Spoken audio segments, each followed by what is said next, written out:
Hello and welcome to episode 358 of the Thinking LSAT podcast. I'm Nathan Fox. That's Ben Olson. Together we're the co-founders of LSATdemon.com and the LSAT Demon Daily podcast. You can get LSAT famous by emailing help@thinkinglsat.com to get on a future show. This episode is going to air Monday, July 9th. That means that we've got a couple weeks until the registration deadline for September 2022 LSAT. That's on Tuesday, July 26th. Don't need to make any decisions between now and then. Go to lsat.link/dates if you want to see all of the dates for all of the upcoming tests. I'd like to invite everybody to my upcoming free shit. I got a free class coming up Thursday, July 14th. It's going to be on overcoming test anxiety. Go to lsat.link/Nathan if you'd like to sign up for that class. All you need is a Demon free account. Those are always really good classes, good discussions. I'll make some remarks about tools for test anxiety, and I'll answer as many questions as I have time for in a 1-hour free class on Zoom. So again, Thursday, July 14th, 4 p.m. Pacific, 7 p.m. Eastern. And we'll record it. So if you've got a Demon free account, you should be able to see it anyway. Yep. If you can't make it on time. Yeah. Yep. Today on the show, it was a mailbag love fest for the Demon, really. Scores came out this week, and when scores come out, we tend to get inundated with emails from people telling us, you changed my life. Yeah, we went up 20 points, 25 points, almost 30 points. Like, that's just becoming the norm. I'm hoping that it's not obnoxious for people to listen to. I'm hoping that people will take some motivation from it. It is possible to improve your LSAT dramatically. And on today's show, you're going to hear a whole bunch of stories from people who improved a lot using common sense, just simple, intuitive approaches to the test. So I hope you find that motivating. I hope so. And one thing we did talk about during all that was, hey, we encounter people all the time who are self-limiting, right? Their beliefs are self-limiting. They think, oh, all I can do is go up to the mid 160s or whatever. And it's like, we feel our job is to help you see that you can do better. So if anything, maybe take that away, right? As you listen to these stories, these are great people, but they're not necessarily special or, untouchable. You can follow in their footsteps. Yeah, it's funny, isn't it? Like sometimes, your parents, they want the best for you, but your parents don't know the best that's actually possible for you in many cases. Yeah, well, they're not experts in certain domains too, right? Well, right. No, I mean, they are definitely not experts in this domain the way we are experts in this domain. And so when you've got your folks like telling you, no, you have to apply to law school right now, they want you to achieve. They want you to succeed. They want you to, keep moving toward your goals, which is all great. But they're actually forcing you to go too quickly down this path that if you had taken it a little bit slower, you might have been on a much better path. And that's, I think, the job for half of our audience, probably, whose folks are still like significantly involved in these decisions. Yeah. You need to like sit them down maybe and say, hey, mom, dad, I really appreciate your support, but I'm doing this on a better timeline than your faster timeline is not better. We're going to do this right. Mm-hmm. Cool. You want to dive in? Let's do it. Hi, Nathan and Ben. I hope my story will be encouraging to you guys. Okay. A couple years ago, when I was 21, I had to drop out of college because I was pregnant with a baby with severe birth defects. Thankfully, the baby survived, but with the trauma of birth, the horrible hospital stay and major surgery, the loss of my academic progress, and the enormous responsibility of caring for a medically complicated child while I was so young, it was easy to feel like my life was over. I ended up coming back to college and graduating before the baby turned 1. I had always wanted to go to law school, but when I looked at the study info online, Princeton Review, PowerScore, Reddit, it felt impossible. I remember reading about PowerScore's 7-letter reading comp acronym and hearing about how people methodically memorize the answer choices that correspond to each question type. I've never heard of that. That doesn't sound fun. No, she's referring to the analysis that they did that with the table where it's like on reading comp, the most common answer 22% of the time is E. Oh, and people all have that bullshit. memorized the answer choices that most likely correspond to different question types. It was in the PowerScore book that I taught when I was a brand new baby LSAT teacher. Yeah. There was a whole page or maybe 2 pages of like just this, it's like analysis of the previous 20 years worth of tests or whatever. I think that they were like, if you're going to guess, then, it would be better to guess E on reading comp. And then it was like, but it sounds like even more specific than that, right? Well, because then the very next thing was, but this does change on the last 5. When we do the same analysis for the last 5, then it's not E anymore. Now it's B. And it's like, oh, and people are like, furiously scribbling notes as they're, and I'm like, hey, man, you want to talk about a thing that matters 0? Like, I was just like, this is so trivial and a waste of everyone's time. Do not think about this. No, it's not just a waste. It's harmful too, right? Because it's mental space. Jeez Louise. Yeah. It's like, I was like, I was a brand new baby LSAT teacher and I knew it was bullshit. I was like, hey guys, I'm on team D. If I'm guessing, I'm picking D. Yeah. I recommend you just join me on team D and just decide that this is all dumb because what? Like, one, it's past.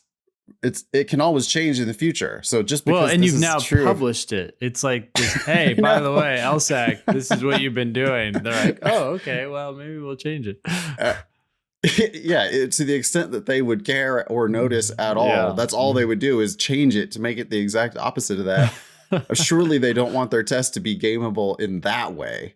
I mean, that's like the most ridiculous, just ridiculous, like total waste of time. So anyway, that's like, that was like sort of a foundation of my career as I'm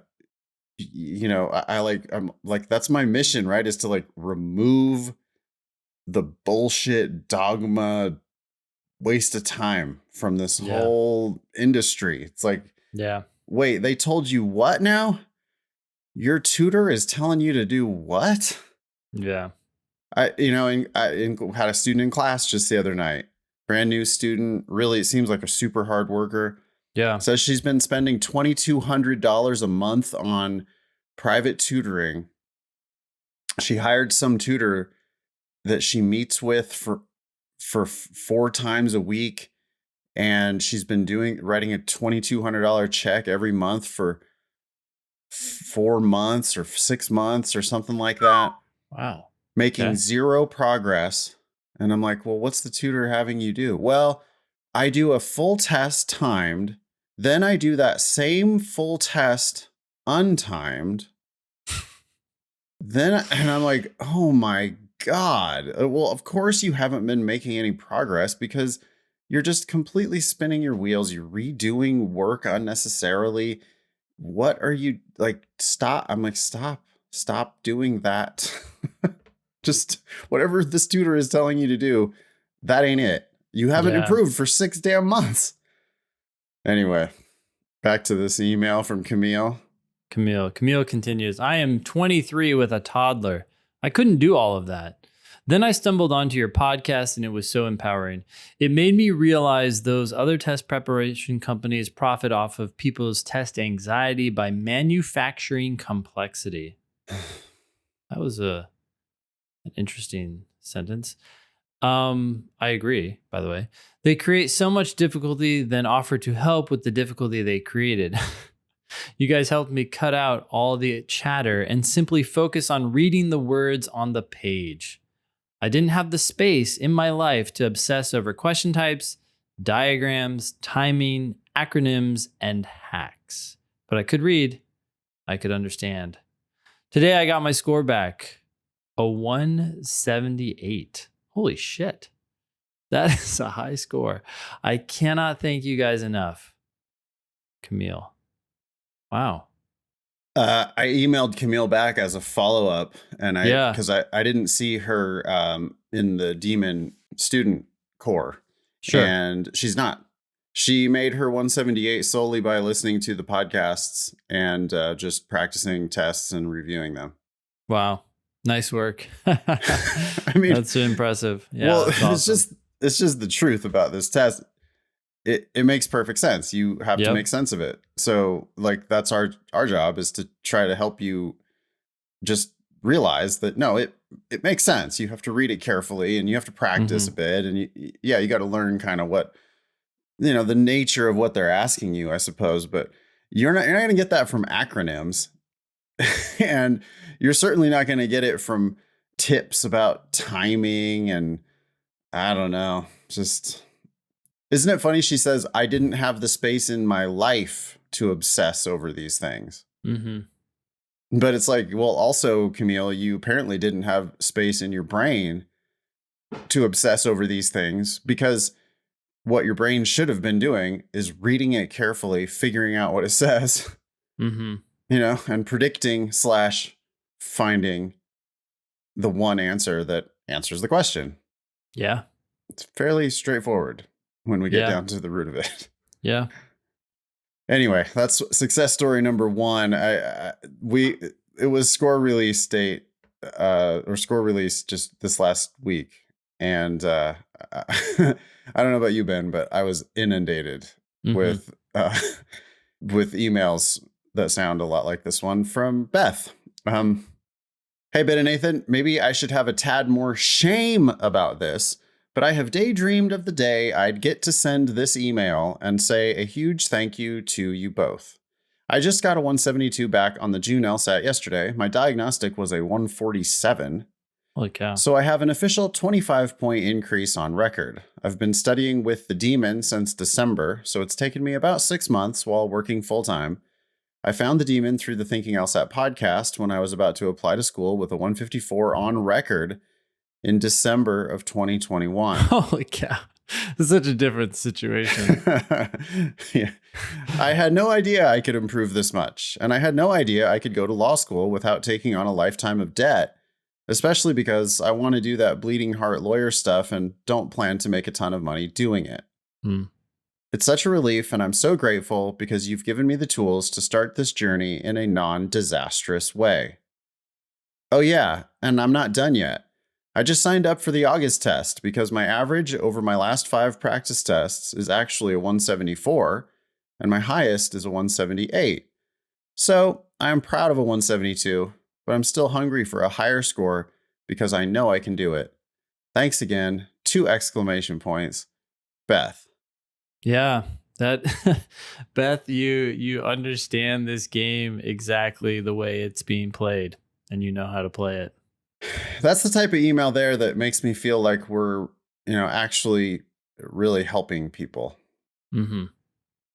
She was going to apply to law school with a 154. Now she has a 172 on record and is going to try for more. Yeah. Yeah, that's I don't know. Good job, Ben. We've been very lucky. We're very fortunate to have found this space and to be able to do what we do. Yeah. Thank you, Beth. I don't think you should have any shame at all about dreaming of the day that you can send us that email, because it is, it's just the most rewarding thing that happens in my professional life. I'm feeling a little dense right now. What is the shame in reference to? Maybe I should have a tad more shame about this. She has a great score? Or? No, because she's sitting around fantasizing about emailing a couple of podcasters, a couple of LSAT teachers to thank them for helping her achieve this score, which she finally did achieve. Yeah. I still don't see the shame in that, but maybe that's because we get emails all the time. Yeah. All right. You want to take this one from Lily? Yeah. Hi, Ben and Nathan. I wanted to thank you both for the demon and for your non-gimmicky way of approaching the test.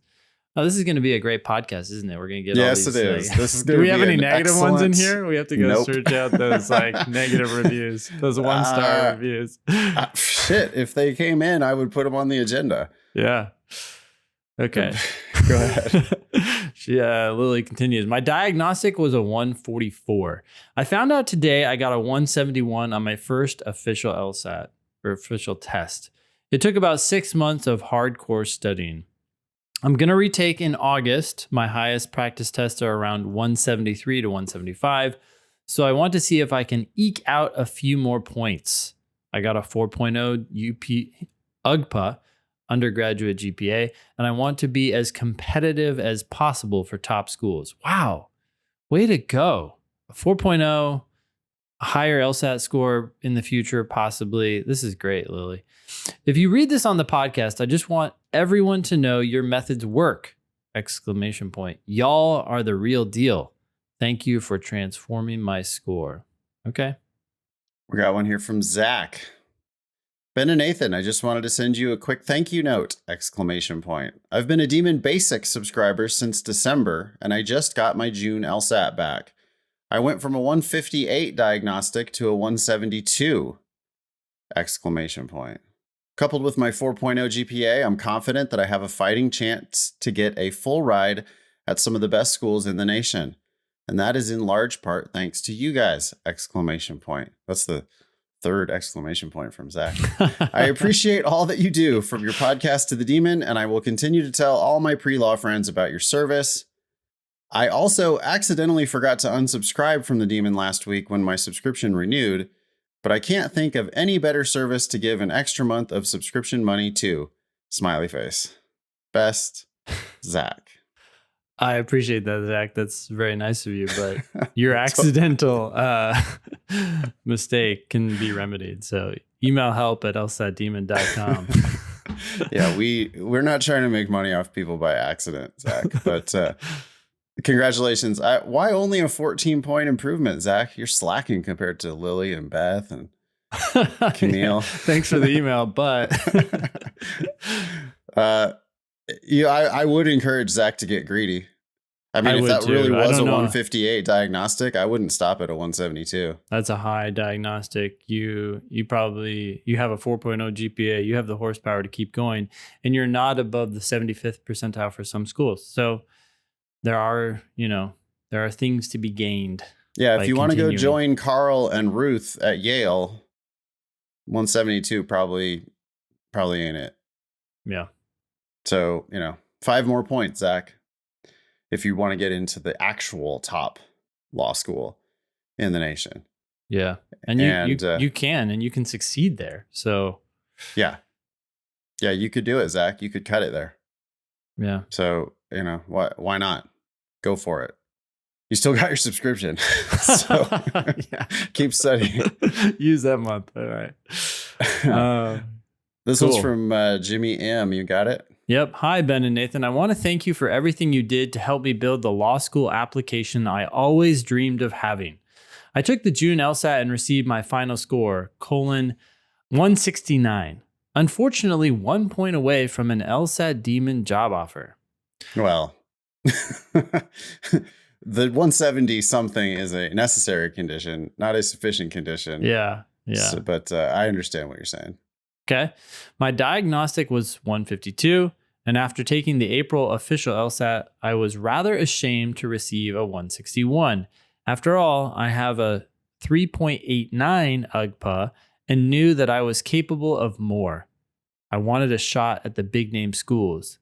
Though I had been prepping with the Demon since February, I found myself lacking the necessary confidence and stamina to achieve perfect section scores.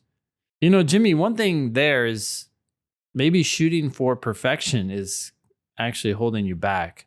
anyways, we'll see what else you have to say here. But after discovering your podcast and hearing your blunt assertions, I felt rejuvenated and more ambitious. Weeks later, I found myself scoring perfectly on sections and reaching into the higher 160s on practice tests. More specifically, I noticed that my reading comp, my worst section for a long time, became much stronger by simply taking a deep breath and affirming my abilities. In fact, I found episode 333 particularly useful, often reminding myself of mantras such as slow is smooth, smooth is fast, though the phrase wouldn't stand a chance in a logical reasoning section. It does work as a catchy tool for students who struggle to slow down and pay careful attention when the clock is running. I know you appreciate concise writing, so I tried to keep this somewhat brief. Okay, cut that sentence. Thank you so much for everything you do. I will truly miss studying with the demon, semicolon. It made LSAT prep fun! Exclamation point. You guys are an inspiration not only in my LSAT journey, but also as entrepreneurs in a field of boring, obnoxious, cookie cutter bullshit. I recommend the demon to everyone I know and shake my head at those who do not listen. I feel like there's still room on the table here, Jimmy, to go higher. 169 is great, but you had a diagnostic of 152. I can't tell whether Jimmy's going to try again or if Jimmy's done. Get greedy. Everybody, get greedy. Yep. Like there's only upside in it. If you take it again and get 1 or 2 more points, that might be the difference. Or it might be $10,000 or $20,000 more scholarship money. Those 1 or 2 more points might not make a big difference once you're above the 75th percentile for all schools, but not at 169. At 169, every point is a notch up in schools. Yeah, I mean, is 169 even the median? It's not the median probably anywhere in the top 14, I would imagine. No, I think they're more around 172, 173. So, depending on what Jimmy's goal is. Yeah. Some local school, 3.89 and a 170 or 169, he might already be blowing that school out of the water and he knows he's going to go to that school. Yeah. Sometimes people have military money that they're going to spend or something, but otherwise, sometimes people are sort of like, it's not fumbling at the goal line, but it's like running out of bounds to stop the clock, at the goal line. Sure. Instead of just pushing ahead and just scoring the game-winning touchdown. I don't know. Yeah. What do you think about this sentence too? Not to beat you up too much, Jimmy, but you're like, I found this phrase, slow is smooth and smooth is fast, helpful for reading comp. But you said, though, the phrase wouldn't stand a chance in a logical reasoning section. I don't understand what Jimmy's saying there. Well, you could figure it out. If you had to attack that, you're going to call bullshit on that. What are you going to say? I mean, I'm doing the exact same thing in reading comp. Slow is smooth and smooth is fast. Or I mean in logical reasoning. I think he means as a grand aphorism or as a like overarching truth, if that's what we're saying. Would you agree that slow is always smooth? Would you agree that smooth is always fast? If you take it as we intend it, yes. Oh, right. Yeah. Well, yeah, right. I see what you're saying. So it applies in the as context a logical in which we reasoning are question. it. I was reading this as he's saying it doesn't apply. He applied it to reading comp, but didn't apply it to logical reasoning. No. I was like, what? If this were an argument that we were tasked with attacking on logical reasoning. Okay, I'm an idiot. That makes total sense, and I agree with you, Jimmy. We would come it up would with totally fail. Yeah, counter arguments to this. Literally, right? it's inherently contradictory, right? Slow is smooth, smooth is fast. Yeah, true. Yeah, there's that. I mean, there's also like a million counter arguments where you need a like violent action in order to be actually fast, right? I mean, like you're slowly aiming, and now the Velociraptor has taken your head off. Too late. Yeah. This applies to golf pretty well. Like we try to get people to slow down and take like a little bit shorter swing. Maybe they end up having more club head speed or delivering more of that club head speed to the ball. But like in baseball, those dudes are up there hacking. I mean, they're like swinging as hard as they possibly can. And so it's not always slow and smooth and smooth as fast. But in the context of the LSAT, you slow down a little bit on the games. You try to make a smooth diagram for your logic game. You make one more connection that you wouldn't have made if you were trying to go fast. And next thing you know, you actually go fast because of that robust diagram that you calmly, slowly, smoothly developed. So it works on all areas of the LSAT. That's for sure. Yes. Thanks for writing in, Jimmy. Thanks, Jimmy. Take it again, please. That's my one request. Greedy. All right, here's Ryan. Says, Dear Ben and Nathan, I scored a 174 on the June 2022 LSAT. You guys have changed my life. After studying full-time for 2 months, I scored a 163 on the October 2021 exam. This was well below my practice test average and my goal score. I used the $1,395 dollars Power Score course and learned all their tricks and gimmicks. These tactics were useless under the pressure of the actual exam. Instead of actually understanding what I was reading, I was diagramming every conditional statement in logical reasoning, recalling the weird reading comp acronym, classifying the games on logic games, etc. I applied to 19 schools last. That RC acronym has come up twice. It's a really odd thing. Okay. Yeah, and it's just luck of the draw that Power Score is getting dunked on today. It's not like they're anything specially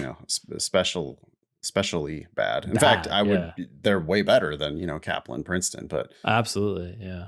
I applied to 19 schools last cycle and received 15 rejections, 1 waitlist, and 3 acceptances in the top 50 with small scholarships. Yeah, that's a bad cycle. That's a don't go this cycle. You don't want to be going to T50 schools with small scholarships. Nope. Those schools are supposed to be the free ones. Yeah. I began studying again around February after my last rejection. I started with a Demon free account and quickly upgraded to premium. That's the middle level of subscription. World's best, mostly self-study tool. I studied an hour a day for about 5 months with a practice test on the weekends. I drank the LSAT Demon Kool-Aid and loved it. I would listen to the daily podcast during breakfast and the Thinking LSAT podcast during workouts. Drilling became fun and addictive. Sorry, I'm mildly laughing because sometimes I listen to podcasts while I'm working out and then I'm like too focused on my reps and I have no idea what was said. So I do that hiking even, and I just like completely space out. Yeah. I did that yesterday. I was like not listening to my podcast at all. I obsessed over my mistakes though, says Ryan, and loved patching the holes in my game. Today I received my 174. You guys changed my life, and I cannot be more grateful. Given the opportunity, I would be proud to join the Demon team as a tutor. Sincerely, Ryan, 152 Diagnostic 3.78 UGPA. P.S. I am the student that was shouted out on episode 349, timestamp 10256, of the Thinking LSAT podcast from an email by my girlfriend. Remember that? Yeah. Your message meant so much to me. What a great girlfriend. That was a great girlfriend. She emailed the show on Ryan's behalf and said, hey, can I shout out my boyfriend on your show? He would be thrilled. And apparently he was. And he, made a huge improvement. Who now is applying for a position here.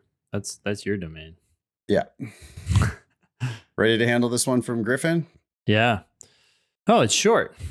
Hi, Ben and Nathan. I just wanted to say thank you. After a diagnostic score of 146, I just got my official score of 167 from the June test. Staying greedy and taking it again in August because I didn't even finish the 4th game in June. Best, Griffin. Wow. Griffin really got the keep it short message from us. Thank you. That's nice. Yeah. Boy, that's a 23-point improvement and still doesn't even have games perfect. Yeah. But Griffin knows that if he can get games perfect, he should be solidly into the 170s. knocking on the door of a 30-point improvement. Amazing. Cool. Good job, Griffin. Okay, this one's a little bit longer, and it has an accompanying spreadsheet if we want to look at it. Okay. This is more of a cycle thing. Okay. The subject was full cycle recap from your 2021 superfan. So this is coming from Palmer. Okay. Who I believe blew the field away last year on the Spotify Wrapped number of hours listening to Thinking LSAT. Really? Okay. So this is what happens to you if you listen to literally thousands of hours of our show. Might not necessarily be good, but okay, let's find out. Wait, was it really thousands of hours? It wasn't literally thousands of hours, was it? There aren't 1,000 hours of the podcast, not yet. There's 300 and some odd, right? Times, and they're more than an hour each. Yeah, so maybe like 500 hours. Yeah, we could re-listen. Anyway, here's Palmer. You might remember me as the super fan. Oh, it was minutes. That's what it was. The super fan who listened to over 11,000 minutes of the Thinking LSAT podcast last year. I wanted to give you a complete recap of my cycle now that it's almost over. My applications were all submitted by October 2nd, 2021. I applied to 19 of the top 20 schools, not Yale, and applied to a couple part-time programs. GPA 3.76, LSAT 173. Those are not probably Yale numbers. Mm-hmm. So it does seem to make sense that Palmer did not apply to Yale. Yep. Softs. Palmer is a STEM major, 3 years of work experience. And a registered patent agent. Which is an awful nice feather in your cap because law schools know that you can work as a patent agent during law school. And it's like sort of a shoe-in for jobs. Yeah. Palmer says, I'll be attending Duke this fall with a half tuition scholarship pending some sort of miracle decision from NYU or U Chicago. My total out-of-pocket cost will be about $165,000 over all 3 years. I attached shared my Google Doc with my cycle recap, my scholarship offers from each school, and the date a decision was made. So lots of data for us here. I mean, it's only one applicant, but this is useful. Thank you, Palmer. Okay. To answer some of the questions I'm sure you'll have. First, why not take another year and try for a higher LSAT score? Palmer says, 173 was an excellent score for me and the result of multiple retakes, 9 months of consistent studying, and a tremendous amount of luck on test day. I think my GPA, 3.76, not my LSAT, is what held me back most. Running my numbers through the estimator showed that I performed about as well as at a 177 with a similar GPA. For me, the greatest cost is not the money, but the 3 years, which I would be spending no matter my LSAT score. What's an extra $20,000 a year on tuition when I'll be making $220,000 a year coming out the other side? I mean, assuming you do that, but yeah, okay. Hey, but Palmer, if anybody can credibly say, I will be making $220,000 coming out the other side, it would be someone with a STEM background and already a registered patent agent. Like, Palmer can probably name the firms that are going to hire him out of Duke. Yeah. So he has a very specific plan. Yeah. He's paying half tuition, which we don't approve of generally. But, he's paying $20,000 a year on tuition, which at a school like Duke is arguably like the actual cost, what the it's actual worth. value. Yeah. But he's at least not funding everybody else's scholarships at the school. No, he's in the middle. Yep. Like, don't pay for law school. Well, Palmer's paying for law school for himself. He's at least not paying for law school for himself and one other person, which is what you're doing if you pay full price. Yeah. Anyway, did you negotiate your scholarship at Duke? We ask. Palmer says, I did! ! And I was awarded an additional $15,000 total after sending a thoughtful ask email, attending their admitted students day, and showing them my offers from other schools. I even went back a second time to ask for more, but they told me they offered everything they could. $15,000 is not bad for just like asking, you know. An email. Yep. You That's could nice. you could ask one more time. You could be like Andy Dufresne. Do you know who Andy Dufresne is, Ben? No, Have you seen the movie Shawshank Redemption? I have. It's been a long time though. In Shawshank, Andy, he was an unjustly imprisoned guy, Okay. and main character played by Tim Robbins. Hmm. And he tried to get a prison library started. And he wrote an email, or not an email, he wrote a letter every week asking for funding. And he did it like every week for like 5 years or something. And then finally got a check. And the letter was like, please stop your letters now.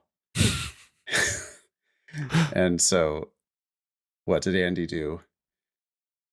He started writing 2 letters a week to the same people. So you could do that, Palmer. Anyway, why Duke? We ask. Palmer says, in the end, I was picking between Duke, Michigan, and Wash U. My decision came down to a combination of prestige, location, cost of living, and employment outcomes. I wanted to get out of the Midwest, so Duke ticked every box. And as an added bonus, Above the Law ranked them number 1. I am looking at their, sorry, really quick. I am looking at their employment outcomes on lawschooltransparency.com/schools/Duke.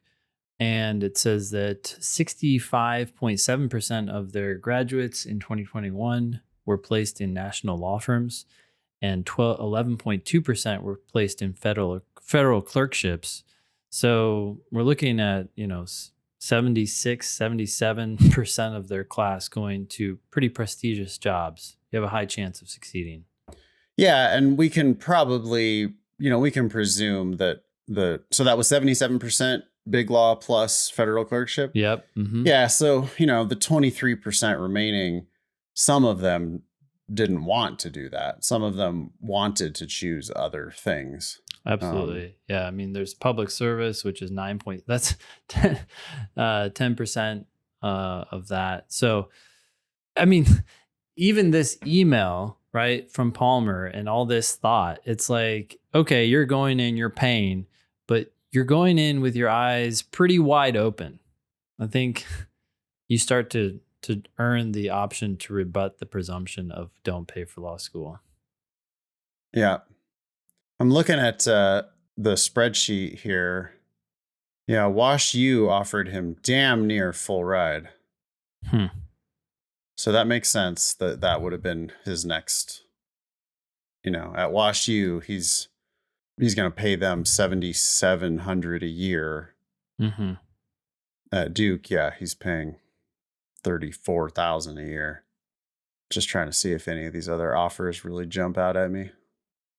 Yeah, I mean, the best full ride that he had, he didn't apply to he applied to like the 19 out of the top 20 plus a couple others, GW and Chicago Kent. Both of those were part-time programs that he applied to. Interesting. He could have gone to Chicago Kent part-time totally for free. Yeah. Turning that down. But I mean, hey, he knows more about it than we do, really. Like, I'm sure he knows more about Duke than we know about Duke. So he made the choice that makes sense for him. And I can't disagree with that. Yeah. Yep.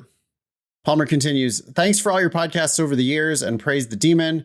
None of this would have been possible without you. In the past, you guys mentioned going over a full application, resume, personal statement, etc., in combination with the decision outcomes. If you're still interested, I'd be happy to send over redacted versions of my application materials. Hopefully my superfan status earns me just a little more airtime on the show. All the best, Palmer. Thanks so much, Palmer. Anything else you want to say about any of that? No. Nice work. That work. could be a good personal statement to take a look at.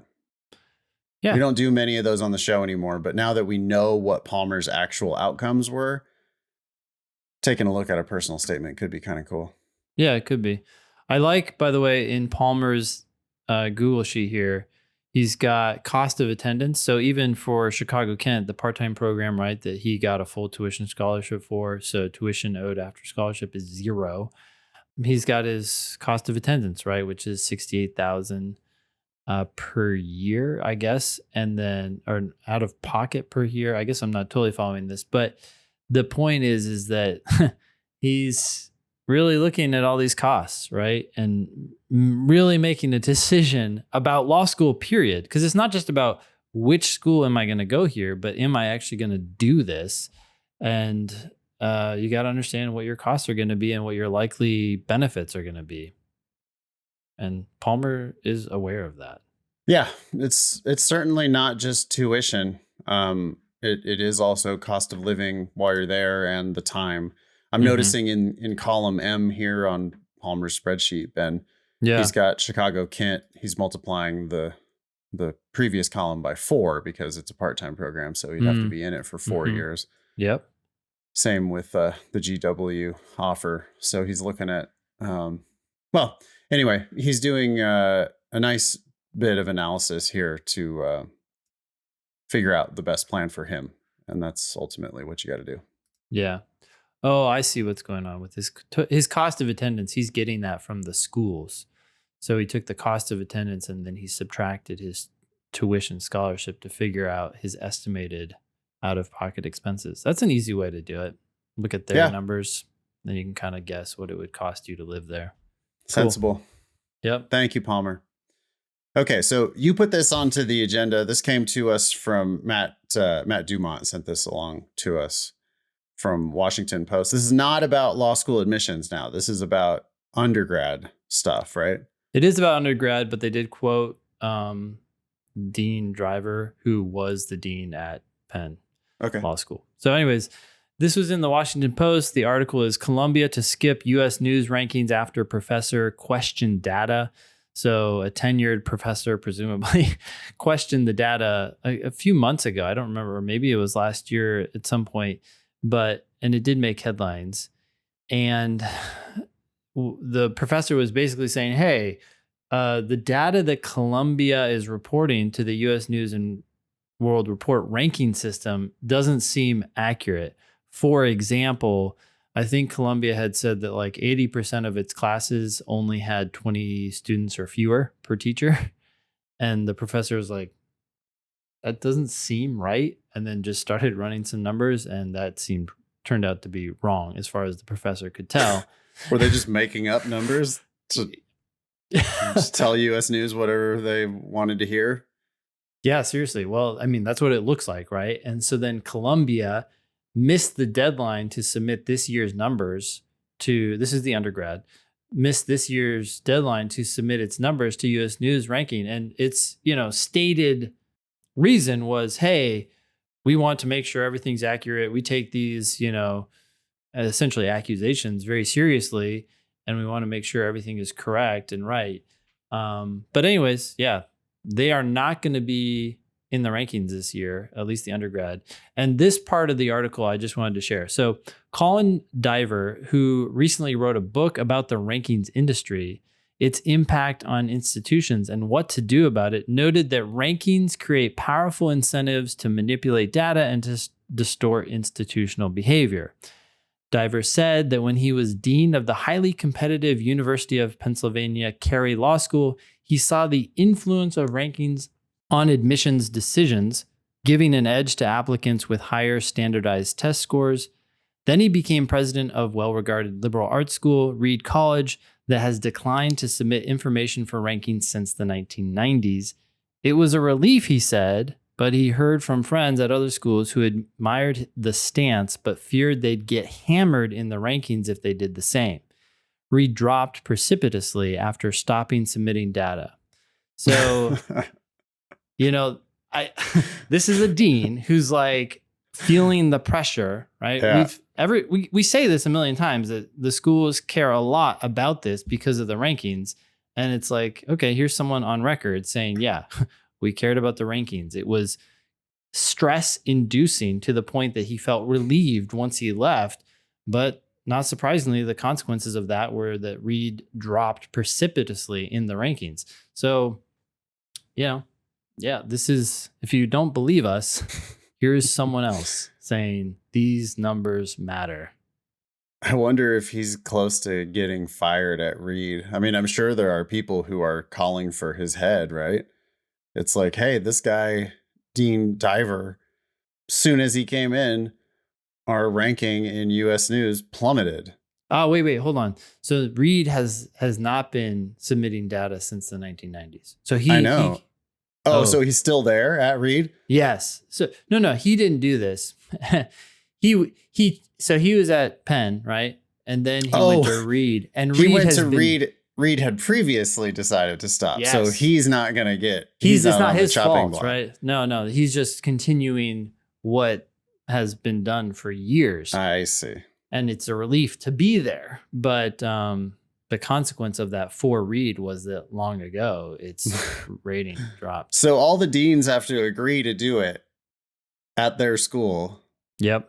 The rankings drop. They all get fired. And then they just go to work at the other schools. And then everybody goes, whew, wow, glad we got that fast. Although if everyone does it, right, rankings wouldn't really drop relatively. If everyone said fuck off to US News, then US News would not be able to do their rankings the way they do them. I mean, they would probably still do rankings without that data from the schools. Yeah. But, you know, yeah, who knows? Next one? Yeah. All right. This one's coming from Armand. This came in through the Thinking LSAT website. Says, hi there. Hope you both are doing well. I've been using LSAT Demon for about 2 weeks and have loved it so far. Okay, so brand new Demon student. Let's see what he thinks. Okay. Recently, I have noticed an odd trend in my scores that I wanted to ask about. Uh-oh. A trend after 2 weeks? Okay. I know. It's like, yeah, as soon as when anybody talks about trends, they're always looking at too short of data, like always. And too short of data and too big of a picture. Like it's just like, what? Yeah. Grand conclusions off of limited data. And I just never am compelled by these arguments. But over the past few weeks, Armand says, I have been consistently scoring in the low to mid 160s. I just took a class I just taught a class about this. Yeah. I don't think it was my most effective class. I don't think I actually got through to very many people. I was trying to explain it, but explaining randomness, people don't want to hear it. They don't like it. They don't understand it. I keep telling people, I'm like, you know, that first 160 might have been at the top of your range. You might have got lucky. Like your score, your ability, does it? I'm like, you know, here's the like Socratic, you know, do you feel like you're improving? Yes. Do you feel like you're understanding the test better? Yes. So, okay, I think we can agree that your skills are improving. Yes. Okay, so the first time you ever scored 160, would you agree that that was probably at the top of your range at the time? Yes. Okay. So then if you kept scoring 160s, would you agree that that's probably like more in the middle of your range now? Yes. And then I'm trying to paint this picture of the range continues to go up. Yeah. Well, then can you agree that the most recent 160 that you got was probably a little bit unlucky? Like it's probably more at the bottom of your range? Yeah. Given the fact that you feel like you're improving, given the fact that you feel like you understand it better now. And I was trying to explain to them that it is possible to have a plateau that is solely the result of just random variance within your range. Yeah. But it's an argument that takes more than 5 seconds to develop. And therefore people just lose interest. I don't know why I can't convince people of this, but. Well, you know, it reminds me of when people score drop significantly and they come and they're talking to me and they're like, what do I make of this? Like, what does this mean? Am I regressing? And it's like, hold up, please. Like, did you go through each question you miss and start unpacking what happened there? Like, how many of those were just stupid and now you look at them and you're like, yeah, that makes total sense. Well, then are you actually like that bad at the test or Well, you're just not doing what you should have been doing in the moment. Like there's this sense that the score is a reflection of their inherent current abilities, and that's fixed and set. And it's like, no, but you just looked at that question, you got wrong. Yeah, you got it wrong. So now your score is dropped. But do you understand it? Yeah, no, it makes total sense. I was thinking about something else. Well, then why are you reading so much into it? Yeah. I mean, people just don't understand randomness, like, at all. Mm-hmm. You could take you could ask them, hey, you got a quarter? Give me the quarter. And, if you flip that quarter 10 times, inevitably it's going to come up more one side than the other side. Mm-hmm. And it's shocking how frequently people will then start to say, oh, so, maybe it's biased after all. It's like, what? Are you kidding me? No, it's a fair like, what are the odds that the next one is going to be heads? And if you don't say 50%, you don't understand randomness. Yeah. Okay. Armand says, I've been consistently scoring in the low mid 160s for the past few weeks, which is not long enough to declare any type of plateau. 2 weeks. I take timed sections every day and typically do 1 to 2 full length exams per week. I think we've spotted one of your problems, Armand. Yeah. Go ahead, Ben. Yeah, tests are fine, but they're not the most effective way to study because you then have to review everything afterward. You're doing too much. You should do full sections and drilling. Yeah, Armand says, I prefer doing the full section over drills because it annoys me when I see questions I have already done during sections and exams. Haha. If you keep all your studying in LSAT Demon, that would not be a problem. Of course, Armand did previous studying before he got to us, so there's nothing we could do about stuff you've done before getting to us. Yeah. You could go into your Demon settings and omit those tests from the drilling if you know which ones you've done. Yep. And then you could drill instead of doing sections and especially instead of full tests. 1 to 2 full tests a week is way too much for somebody in the low 160s. Absolutely. Armand says, anyways, out of nowhere, I jumped from the low 160s and got a 170 on a full-length test. That's not even surprising in the slightest. That's not, he's out of nowhere. It's like, it's not out of nowhere, dude. You're in the low 160s, low mid 160s. Yeah. Getting a 170, that's just a number that's totally within your range. Yep. I took another full length test a few days later and scored in the high 160s. I'm not complaining about the progress, but I had expected to see a gradual increase rather than a big jump. Are these big jumps atypical? I know it really doesn't matter as long as I actually score well on my official test in August, but I was just curious and thought I would write in. Cheers, Armand. Well, first of all, welcome to the team. I'm glad you're with the Demon. Yeah. I'm glad you're studying. I'm glad you're asking questions. I would do more time sections and more drilling to continue making progress. And yeah, these jumps happen. You're also going to see drops. Don't think too much about it. Think about the questions you did and whether or not you understand them so that you're more ready for the questions that are coming. It would be surprising if you didn't see or drops. Yeah. Right. If there were no jumps and there were no drops, that would be really surprising. If you consistently improved by, 1 point per week. That's funny you say that because there was this guy, Evan. This was like 10, 12 years ago. We had a test, practice test in person every week. And he went up 1 point for like something like 12 or 14 tests in a row. It actually got anxiety inducing because he was like, look at this. Like I got a 154 and then I got a 155 and then I got a 156. And then it was like this expectation, right? He's like, oh geez. I was like, yeah, man, I don't know that's weird. That looks like Something's Right. wrong. And that's actually, yeah. And it's weird enough that you remember the guy's name 10 years later after thousands of other students. So, the pinging up and down is far more the norm.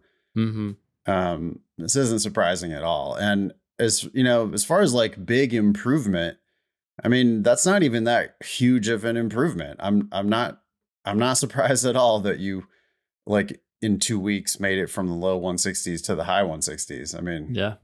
That's the type of improvement we're hoping for everybody.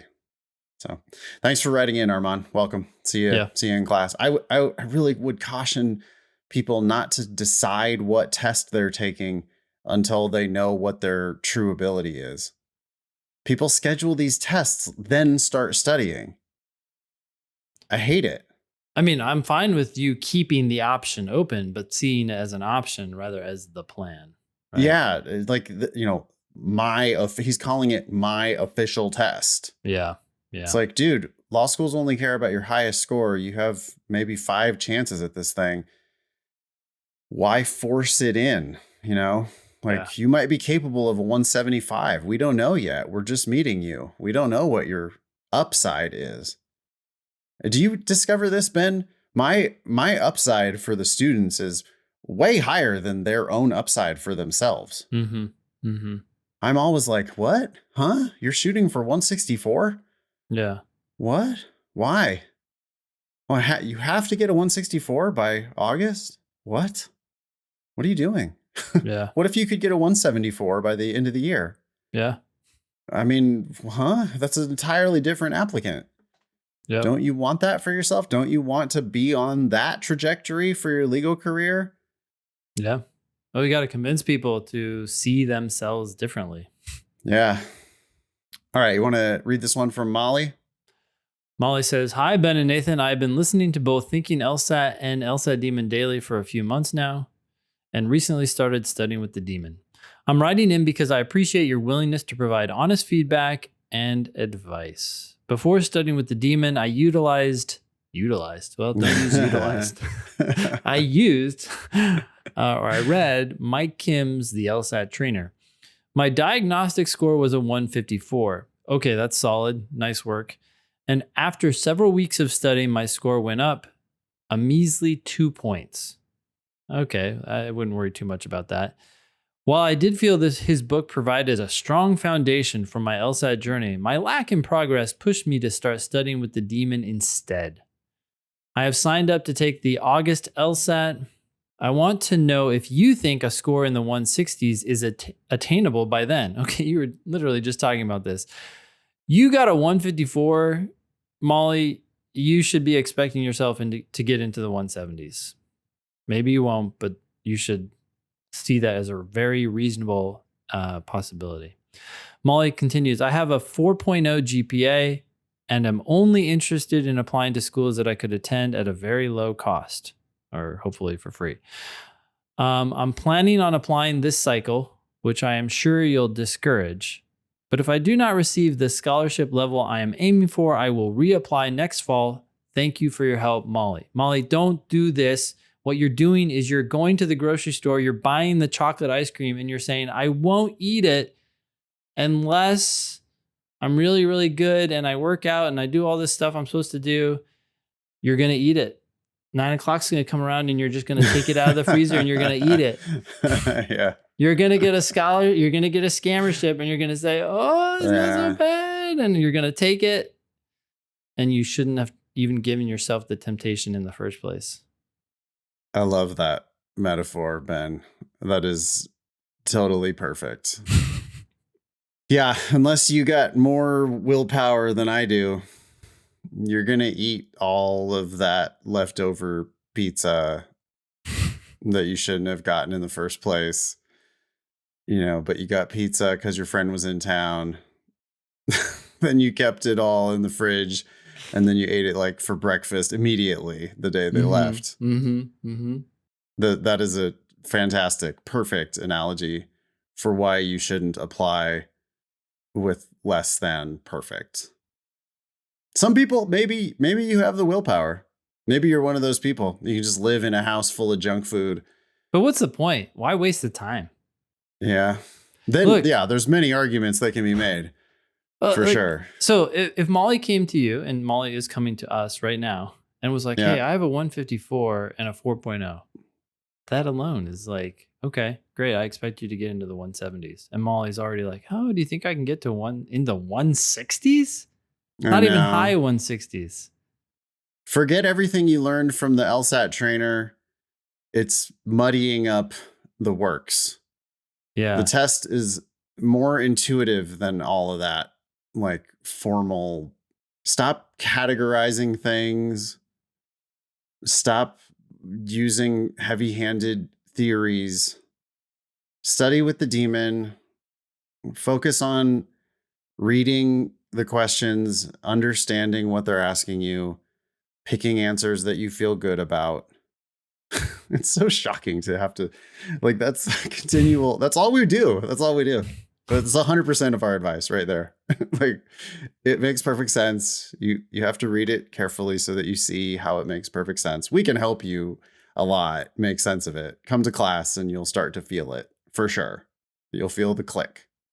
Once you feel that click, it'll become addictive. You'll realize that the test makes perfect sense.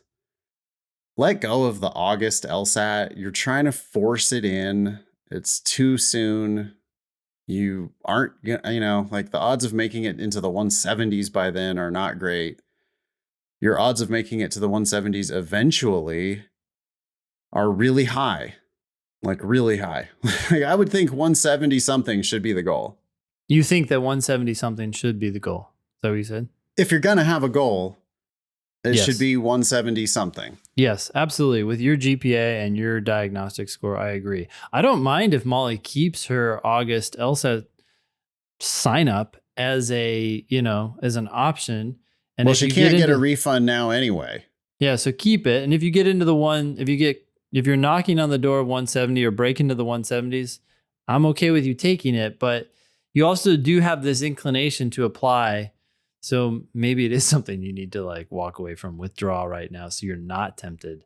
But if you can produce the goods, if you can produce the score, then there's no problem with applying this cycle. That's just our concern. We don't think you're going to apply with your best LSAT score on record. And you have the potential to get a really, really good score. You do. Sometimes people drink half the Kool-Aid. Like, it seems as if she understands that she needs to apply in the fall for the following fall. Like, she's shooting for August so she can apply in September, which is what we want. But the thing people miss is the first part of it, which is don't apply unless you have your very best LSAT on record. Yep. And it seems like Molly's going to skip that part potentially. She's thinking, well, I have to apply this fall, so I got to do the best I can do between now and this fall. No, Molly, you have to do the best you can do, period. Then when it comes around to be fall again, then you apply to law school. Yep. There are orders of operations, right? In math, you gotta multiply things first before you can add them together. You're breaking the rules. Yeah. If you're adding and then multiplying. And here she's breaking the rules. She's trying to reach the fall deadline rule. She's following that one, but violating a rule that comes well before it. Yeah. If I was going to write a computer program, it would be like, do you have your best LSAT score? Yes. If no, go to 1. Do you have your best LSAT score? If no, go to 1. Do you have your best LSAT score? If yes, is it fall? Yeah. If no, go to 2. Is it fall? Yes. Okay, apply. Yeah. Yeah. I mean, it's real simple. Broadly. Yeah. Are you applying to more than 10 schools? No. Apply. What are you doing? Yeah. What are you doing? What are you doing with your life? Yeah. No, Molly, if someone is pressuring you, like especially your parents, your parents don't understand the law school admissions game as well as your LSAT dads do. And we're here to tell you that you're going to be better off waiting until next fall if it means 5 or 10 or 15 more LSAT points. Mhm. And if you push for this August exam and you get a 162, I think that might be the worst thing that ever happened to you, because a 162 is going to get you some mediocre offers, or, might get you a full ride to an okay school. 162 and a 4.0. Mhm. She gets a full ride to some okay school. Yeah. But this is a student who could go to Yale, Yeah. Harvard, Stanford, Yeah. Chicago, UVA. I mean, she like 4.0. All the doors are still open for you, Molly. Your folks, if it's your folks who are forcing you into this like rushed cycle, Yeah. they think that they're opening doors for you by pushing you in this cycle. But you very likely would be slamming the doors in your own face of the very best schools in the country. Yeah. By rushing in with something in the 160s instead of getting the something in the 170s that we think you're totally capable of. Yeah. So yeah, that's what I would say if Molly were coming to me asking me that question, which I guess she is. Thanks for writing in. Thanks, Molly. Take a look at the streak leaderboard on the Demon. Okay. Yeah. Ooh, we got more pictures, it looks like. Some people are listening to us. They're fighting it out, man, at the top of the leaderboard.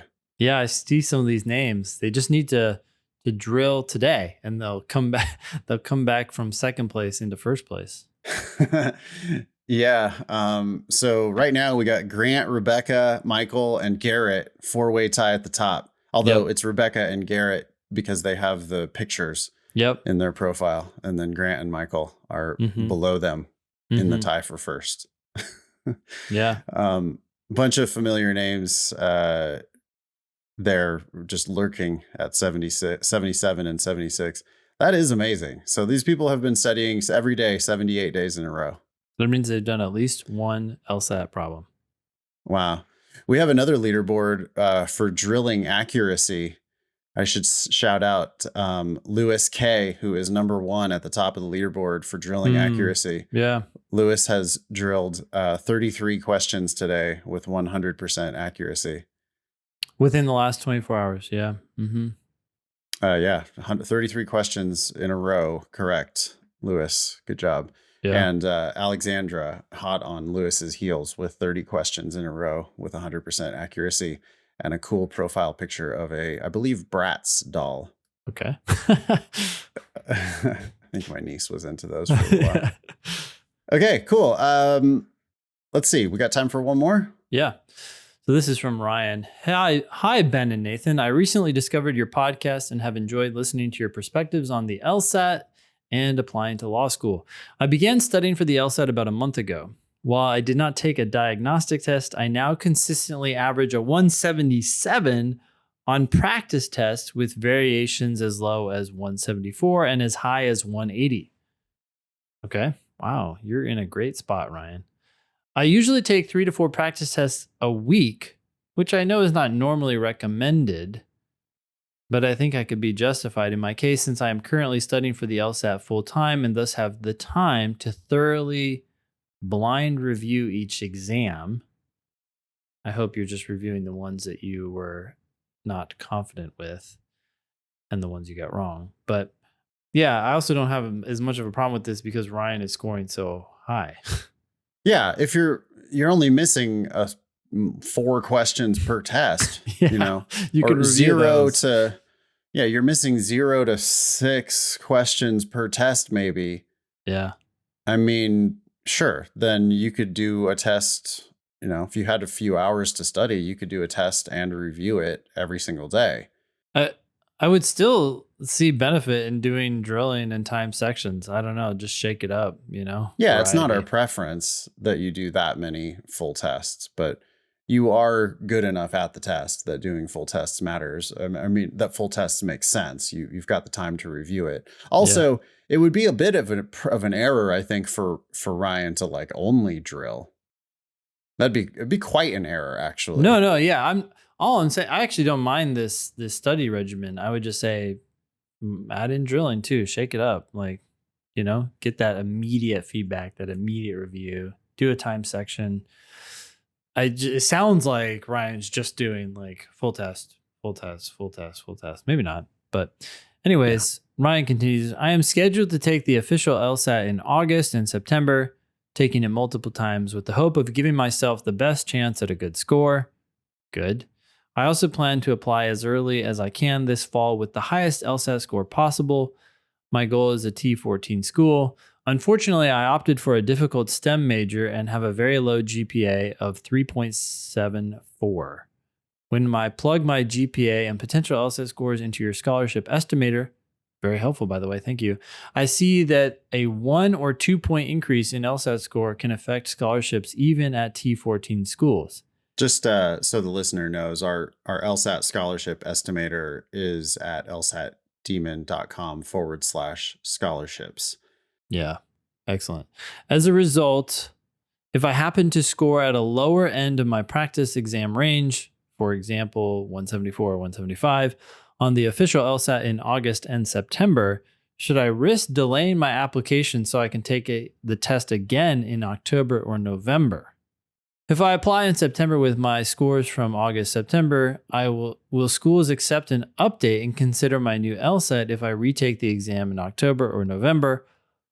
Also, given my low GPA, I decided not to apply to schools like Yale and Stanford. What? Wow. What is that GPA? 3.74. Yeah, what is that for Yale and Stanford? Let's take a look. It's below their median, which I think is the thing that really matters. Is it below their 25th percentile? Yeah, but even if it is, I'm not sure that it matters so much. I think the medians are the things that they really care about. Because that's the thing that US News is looking at. Yeah, and if you think that those schools aren't interested in STEM majors, you're totally wrong. Mm-hmm. I mean, if you show up with a killer LSAT, your LSAT is above their median and your GPA is below their median, well, they admit people who are splitters like that. Your GPA it's not like atrocious. 3.74 in STEM could be really good.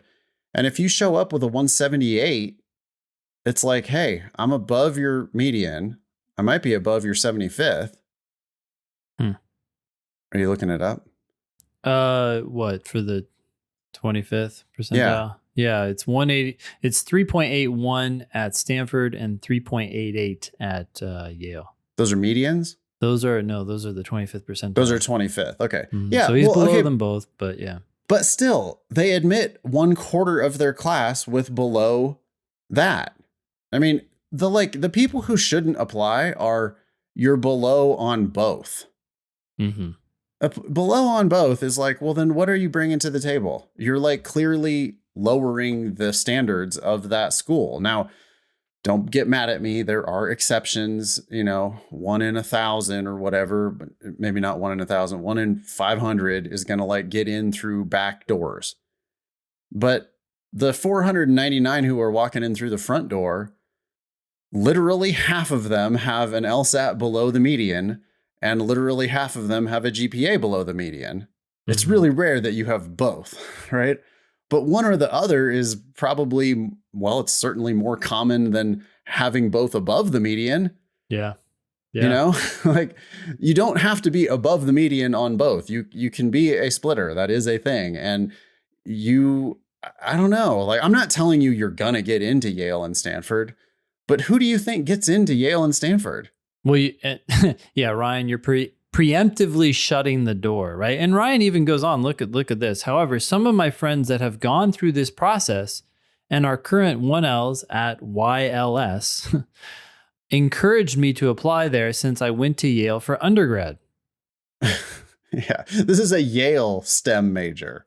Yeah. Yes, you should apply. I think they're going to respect if you your want to go GPA. There. Yes, they're going to look more closely at your transcripts because you went to actual Yale. Imagine a STEM major from some, no-name college out in the middle of nowhere, right? You have a GPA that they are going to, be mildly concerned about, but they're going to take notice. Well, but are they even going to be mildly concerned? I mean, they're going to be on the surface level concerned. Yeah, but then when they go, wait, this is a Yale undergrad. Oh, STEM. biochemical engineering. Huh. I wonder what the average GPA is for that program. Call up the dean. Yeah. What? The average GPA for that program is 3.6? Thank you. Click. This Admit. is a diamond in the rough. Yeah, take it. Instant admit. Because you're going to have the LSAT that's going to make them notice you. Mm-hmm. Wow. Okay, so Ryan continues, even if I scored a 180 on the LSAT, I can't imagine something like, quote, going to Yale, close quote, would matter at all. Huh? Let alone come close to making up for the fact that I'm fathoms below their 25th percentile for GPA. Well, no, that's just what Nathan was arguing against. Yes, going to Yale could matter. And it could matter a lot, actually. Should I even consider wasting my time applying? Yes, please consider it.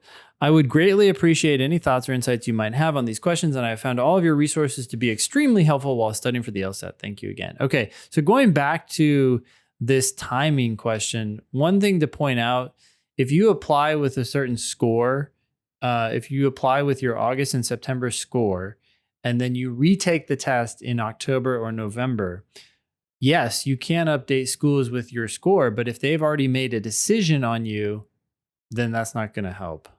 Right? They may have already decided to reject you.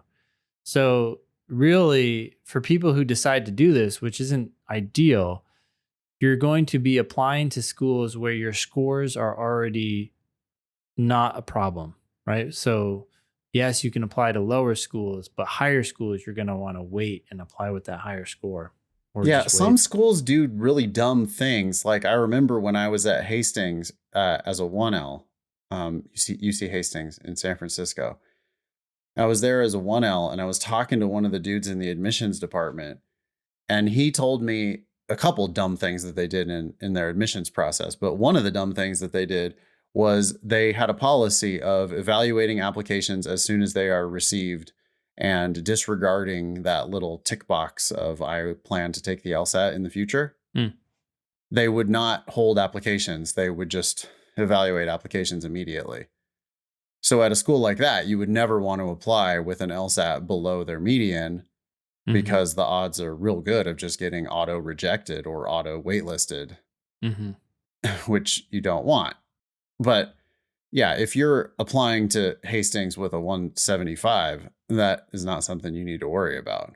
Yeah. Or even some of these higher schools, right? You may be good enough to go ahead and apply, but then for a school where you're retaking the LSAT specifically for that school so you can become competitive at that school, don't apply until you have your best score. But then you may not want to apply until the next cycle.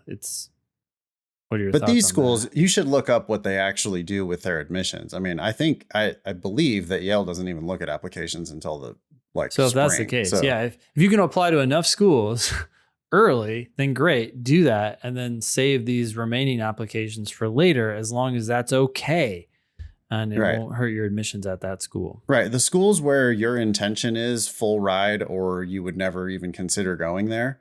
I mean, for this applicant, for Ryan, Wash U, St. Louis, Missouri. You're not going there unless you're going there for free. You're probably not going there at all, but you're going there for free. If you're going there, you can go ahead and apply with your 174 and your 3.74. Like they should look at you and give you a full ride based on that, would be my guess. They're just certainly not going to deny you or waitlist you in September. And if you take it again in October, November and submit that score, I mean, you haven't hurt yourself at all. Yeah. You can be LSAT famous. Get on an upcoming show by emailing help@thinkinglsat.com, like all these folks did. Questions about the LSAT Demon, you can email our best in the world customer service team, help@lsatdemon.com. Check out our other podcast, LSAT Demon Daily. That's 5-6 days a week now. Coming out all the time, shorter episodes, but every single day. That was episode 358 of the Thinking LSAT podcast. Thanks all y'all for listening. Nice knowing you. Don't pay for law school.